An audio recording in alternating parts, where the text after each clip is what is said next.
So are you stuck in a creative rut? Well, don't panic because I got you.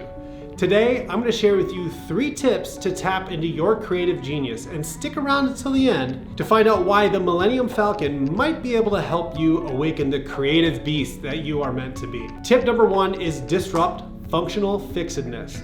So here's a question for you. Do you see things the way they are or what they could be? That was the lesson that I took away from a creativity class from my master's in organizational leadership program. So there our class stood in a circle wondering what our professor had up his sleeve. And he walked into the circle holding this broomstick. And we all watched in suspense. And then with a loud clang, he dropped the broomstick on the ground and said, "What is this?" Someone then said, "It's a broomstick." And the professor replied, "Yes, but what else?" And that was when the fun started happening. One by one, we tried to one-up each other. It became a bat, a lightsaber, a sword, and the ideas started to flow. Our professor helped us disrupt our functional fixedness to see new possibilities. We challenged norms. We didn't see things for what they were, instead we saw possibilities. See, to be creative, you have to have fun. Think what something could be. That's the type of thinking you need. This what-if thinking, which brings creativity.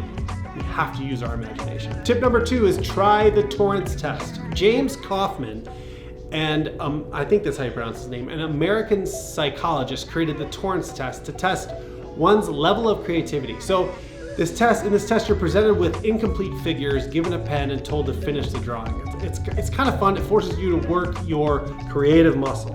The more you work that creativity muscle, the more you'll be able to think divergently in real life situations, and the better you'll be at adapting to those situations. You'll be able to handle any situation thrown at you and see different pathways and opportunities.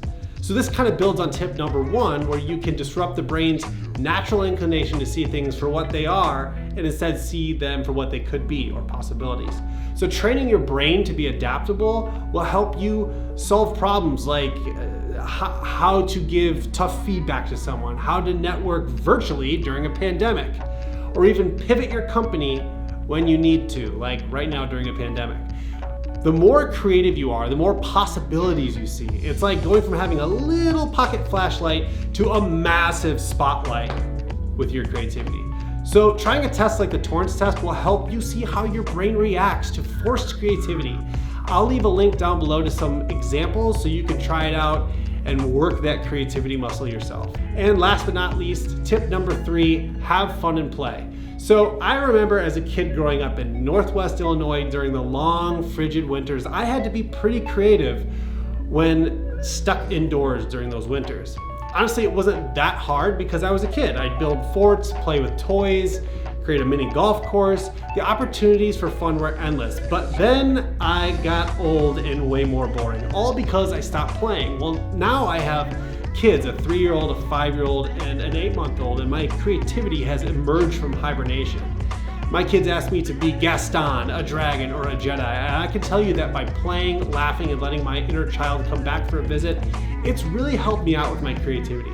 And I'm sure you know the feeling too if you have kids. In the 1960s, play theorist Brian Sutton Smith showed that participants who were told to practice creativity, imagining alternative uses for an object were more likely to create more ideas than their peers if they were allowed to play with the object first. So in other words, there is something hardwired into us to learn through play, manipulation, and good old hands-on interaction. So what's my point?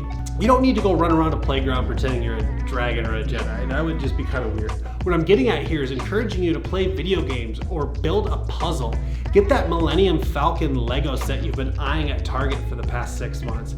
If you are like me, pick up a board game that you can escape into. Games like Codenames really help disrupt functional fixedness through play. Because when we escape into a story, get swept away into a magical world of play, or build a Lego set brick by brick, the neurons responsible for creativity we so desperately need fire and wire together. This makes them stronger, and as a result, our creativity muscle grows. When we are in play mode, fear is reduced, and we are able to think more freely.